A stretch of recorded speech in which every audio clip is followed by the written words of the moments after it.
On a private rooftop, partially obscured by linen screens, a woman bathes herself in cool water. She is Bathsheba, daughter of Eliam, wife of Uriah the Hittite. Young, perhaps in her 20s, her dark hair hangs wet on her shoulders as she washes. Her movements reflect grace and quiet elegance. A soft melody escapes her lips, a tune she learned from her mother long ago.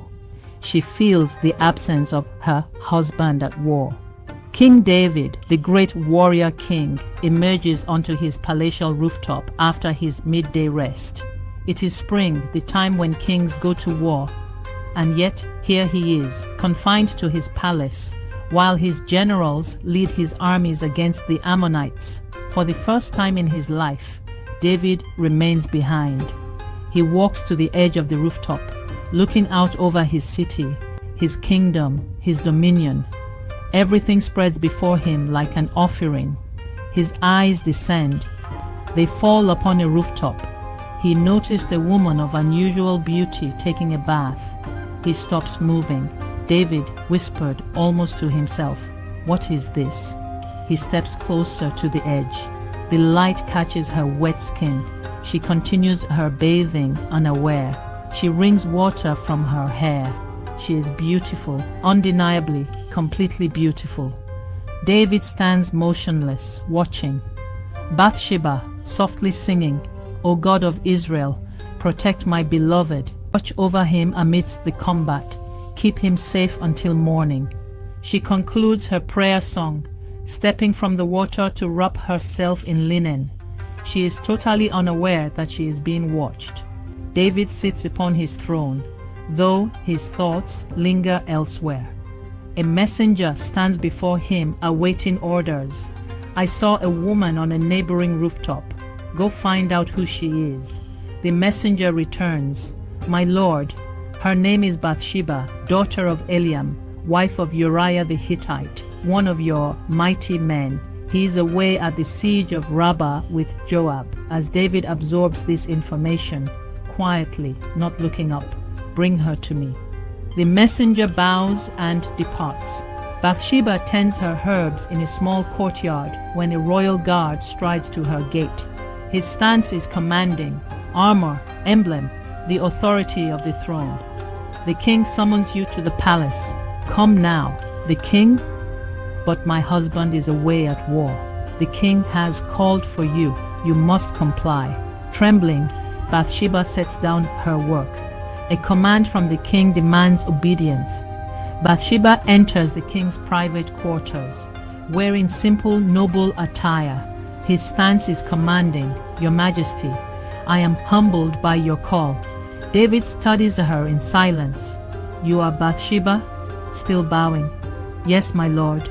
Daughter of Eliam, wife of I know who you are." He advances toward her, causing Bathsheba to catch her breath. "Your husband is away at war." "Yes, my lord. He fights with honor in your army under General Joab. Then you are alone." The words hang between them. It is not a question. It is a statement of his intention. Finally meeting his eyes, fear visible in her face. "My lord, I do not understand. Why have I been brought here?" David reaches a hand towards her cheek. Bathsheba stands still, frozen. He is her king. Afterwards, Bathsheba stands alone in David's chambers, her dress in disarray, her hair tousled. She trembles, her gaze distant, as if she observes from afar. A servant enters, offering assistance with her clothing, softly avoiding her eyes. "The king has released you. Your escort awaits." Bathsheba remains silent, allowing the servant's help, feeling helpless. Bathsheba wanders her garden as if in a dream. She brushes the leaves of her herbs, feeling their strangeness. Everything now feels removed. Days pass, and the unthinkable happens. She has missed her period twice now. No doubt she is pregnant. She sent David a message saying, "I'm pregnant." When David learns the news of Bathsheba's pregnancy, his face goes pale. David, to himself, No, this cannot be. He paces in his chambers like a caged animal. Then David sent word to Joab, "Send me Uriah the Hittite." So Joab sent Uriah to David. Uriah stands in front of David, casually, as if in normal conversation. "How goes the war? How are my soldiers faring? They fight with honor, my lord. The city is under siege. We shall prevail. Excellent. You have been away for many weeks. You must be weary. Go home. Clean yourself. Rest. Enjoy your home." He gestures him off dismissively. Uriah, bowing, "My lord is generous, but resting at home while my brothers risk it all would be wrong. I will stay here." Uriah departs. David's jaw tightens as he watches him leave. David has his servants intoxicate Uriah with wine, hoping that drunk, the soldier will forget his principles and go home to his wife. But even drunk, Uriah refuses. Uriah, slurring slightly but resolute. "No, my lord can command many things, but he cannot command me to abandon my duty. As surely as you live, my lord, I will not go home." He stumbles to join the other soldiers on the palace floor. David, observing from a window, wears an expression darkened by desperation. Alone, David sits. A servant places parchment and ink before him. Shaking slightly, he grips the quill. "I will draft a letter to Joab." The letter instructed Joab, "Station Uriah on the front lines, where the battle is fiercest. Then pull back so that he will be killed." Setting the quill down firmly, his hand steadies, now focused. He seals the letter. "David, to a guard, give this to Uriah. Tell him it is a message for General Joab. Tell him it is of great importance." Uriah takes the sealed letter without question. He does not open it. A loyal soldier does not read his king's correspondence. Uriah presents Joab with the sealed letter. Joab opens it. His expression remains unchanged, but his eyes momentarily close with understanding. Joab, to his commanders, "Position Uriah where the fighting is most intense. When we assault the gates of Rabbah, let him lead. We will retract our support. Allow the enemy to take him down." The gates open, men rush forth, arrows fly. Uriah fights valiantly and bravely, positioned as David commanded. He is a true soldier to the end. Uriah falls. He dies, unaware of why. David's palace. A messenger arrives bearing news of the conflict. "My lord, the siege progresses. While we have incurred losses, victory is at hand. Among the dead is Uriah the Hittite, one of your mighty men." No emotion crosses David's face. "Tell Joab to remain undeterred. The sword consumes one man as easily as another. He must continue his advance. The city will fall." Left alone, David remains seated on his throne, motionless for an extended time. Bathsheba at home. A woman enters with news. Bathsheba hears the words as though submerged. "Your husband fell in battle. He is said to have died with honor." Bathsheba sinks slowly to the ground. No tears fall. She gazes at her hands, at her belly where her unborn child resides. After Bathsheba's mourning period, David sends for her. He takes her as his 8th wife. She gave birth to a son. The prophet Nathan enters the king's quarters. An elder with intense eyes, his voice carries the weight of divine judgment. "I bring a message from the Lord. Will you listen, my king?" David, anticipating condemnation, "Speak." "Once there was a rich man in a city. He had a very large number of sheep and cows. Nearby lived a poor man with but one beloved lamb. He cherished it like a daughter. When a visitor came to the rich man's residence, he took the poor man's only lamb, killed it, and served it instead of sacrificing his own." Nathan pauses. David transforms, a dark fury growing in his demeanor. David burned with anger against the man. "I solemnly swear, as the Lord lives, the man who did this certainly deserves to die." and he must pay back 4 times the price of the lamb, because he did this and had no pity. Nathan, calmly, you are that man. Thus says the Lord, you have scorned me and taken Uriah the Hittite's wife. I shall raise calamity from your own household. The sword will not depart from your family. You acted in secret, but I will reveal this injustice before all of Israel under the sun. David collapses to his knees, broken. I have sinned against the Lord. Nathan replied, yes, but the Lord has forgiven you, and you won't die for this sin. Nevertheless, because you have shown utter contempt for the word of the Lord by doing this, your child will die. David stands over the crib of his newborn son, pale and struggling to breathe. Bathsheba remains in the shadows, watching her husband cradle their child. Days pass. The child grows weaker. David kneels before God in anguish. He fasts and weeps, praying with fervent intensity. Lord, I have sinned. I coveted another's wife. I orchestrated his murder. I concealed my wrongdoing.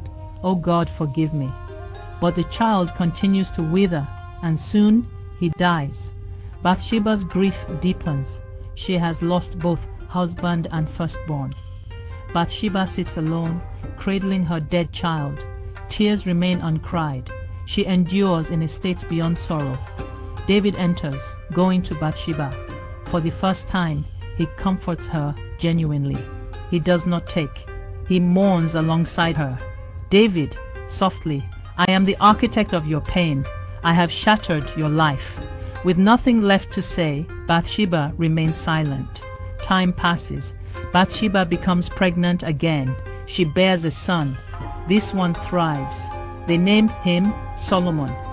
Now much older, Bathsheba bears the marks of survival. As she embroiders, Nathan the prophet rushes in. He said to her, haven't you heard that Adonijah has become king and our master David doesn't even know about it? Bathsheba, let me give you some advice about how to save your life and your son's life. Bathsheba sets her work aside, her expression sharpening into focus. Adonijah? But Solomon. David promised me Solomon would reign. Nathan, leaning in closely, strategizing. Go to King David and ask him, Your Majesty, didn't you swear to me that my son Solomon will be king after you, and that he will sit on your throne? Why is Adonijah acting as king? And while you're still there talking to the king, I'll come in and confirm what you have said. Bathsheba's eyes narrow. This is no longer the young woman summoned to a king's side. She is a queen mother protecting her son's legacy. Bathsheba, standing firmly, it shall be done today. So Bathsheba went into the king's bedroom. He was very old now, and Abishag was taking care of him. Bathsheba bowed down before the king. What can I do for you? He asked her. She replied, My lord, you made a vow before the Lord your God when you said to me, Your son Solomon will surely be the next king and will sit on my throne. But instead, Adonijah has made himself king, and my lord the king does not even know about it. And now, my lord the king, all Israel is waiting for you to announce who will become king after you. If you do not act, my son Solomon and I will be treated as criminals as soon as my lord the king has died. As she speaks, Nathan enters. Nathan, bowing, Have you, my lord, declared Adonijah king? He just sacrificed great numbers of cattle and sheep, and having a big party to celebrate his coronation. Suddenly, David's face flushes with vigor and clarity. King David responds, Call Bathsheba. Bathsheba, who had stepped aside for Nathan, promptly returns and stood before the king. David continued, taking an oath with newfound strength, I swear before the Lord, who has delivered me from every peril. Today I will fulfill my oath to you by the Lord, the God of Israel. Solomon shall be king after me, and he will sit on my throne in my stead. Bathsheba bows, lowering her face to the ground. May my Lord King David live forever. Rising, her eyes meet Nathan's briefly. They have succeeded. Solomon is anointed king, igniting jubilant celebrations in the city. Bathsheba watches from her window as her son rides through Jerusalem, the king's own mule carrying him, surrounded by priests and guards. With timing and alliance, she has secured his throne. No longer a victim, she inhabits her power. As David lays dying, Bathsheba remains beside him. He reaches for her hand. David, barely audible, I wronged you. I've sought God's forgiveness, yet never asked yours. Bathsheba gazes at the fading king, once the man who summoned her, who dismantled her life, but who gave her another chance. Bathsheba, softly, without resentment, you gave me Solomon. God has restored what was broken. David's eyes drift shut. He rests alongside his ancestors, buried in the city of David. He ruled over Israel for 40 years. Seated firmly on his father David's throne, Solomon commands respect. Bathsheba holds a position of honor, a throne at his right. She is now the queen mother with authority and influence. One day Adonijah came to see Bathsheba. Have you come with peaceful intentions? She asked him. Yes, he said, I come in peace. In fact, I have a favor to ask of you. What is it? She asked. He replied, as you know, the kingdom was rightfully mine. All Israel wanted me to be the next king, but the tables were turned, and the kingdom went to my brother instead, for that is the way the Lord wanted it. So now I have just one favor to ask of you. Please don't turn me down. What is it? She asked. He replied, speak to King Solomon on my behalf, for I know he will do anything you request. Ask him to let me marry Abishag.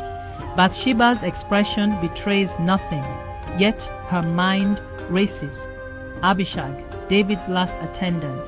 To claim the former king's concubine or wife is to assert a claim to the throne. This is no innocent request. This is treason veiled as romance. Bathsheba, coolly, very well. I will approach the king on your behalf. Bathsheba enters, greeted by Solomon's respectful stance. He bows and provides her with a throne to sit upon. She takes her place at his right hand. What do you desire, my mother? You know I will not refuse you. I have a small request. Do not refuse me. Speak, my mother. I will not refuse you. Grant Abishag the Shunammite in marriage to Adonijah, your brother. Solomon's expression morphs, turning hard and menacing, voice rising with controlled fury. Why seek Abishag the Shunammite for Adonijah? You might as well bid for the kingdom. After all, he is my elder brother. Rising, his voice reverberates through the throne room. May God deal with me severely if Adonijah is not punished for this request with his life. And as sure as the Lord lives, who has placed me securely on my father's throne and promised me a dynasty, Adonijah will be executed today. So, King Solomon ordered Benaiah son of Jehoiada to execute him, and Adonijah was put to death. Bathsheba sits immobile on her throne. She has delivered Adonijah's treacherous request to her son, exposing the plot. Whether she was naive or cunning, the result remains the same. Solomon's reign is secure. She has transformed into a queen mother who safeguards her son's rule with shrewdness. Palace, throne room. Bathsheba sits beside Solomon as he addresses petitions. Her wisdom is sought, her counsel is esteemed. A man approaches the king with a dispute. Solomon, to the petitioner, you see my mother, her wisdom reflects the Lord's own. Listen to her guidance. Bathsheba speaks, and the man departs satisfied. From her suffering's ashes, Bathsheba rises as a powerful queen mother. Her son becomes one of Israel's greatest kings. She was a woman exploited by a powerful king, but she emerged first as a survivor, then metamorphoses into a political strategist, securing her son's throne. When David's life ebbed and Adonijah sought to take over, Bathsheba acted decisively, reminding David of his promise and aligning with Nathan for Solomon's anointing. Years later, Adonijah's treasonous request for Abishag, a concealed claim to David's throne, was brought to Solomon by Bathsheba, either illuminating the conspiracy or granting him reasons to eliminate his competitor. Some attempt to present her as a seductress. If she is the guilty one, why would God choose her son to be the next king and the ancestor of his Messiah? After all, David had many sons older than Solomon. Could it be that God saw her suffering and made it up to her by choosing her son Solomon? She is remembered not merely for being David's desire, but as Solomon's mother, an enduring survivor, one who grasped the language of power and politics, ultimately fulfilling her purpose as Gebirah, the queen mother at her son's right hand. This tale is not one of romance. It narrates the abuses of power, the repercussions of sin, divine judgment and redemption, and the resilience of a woman unable to control her fate, but who ultimately shaped a kingdom's future. If you have been touched by this story of Bathsheba, click on this video here for more inspiring stories like this one.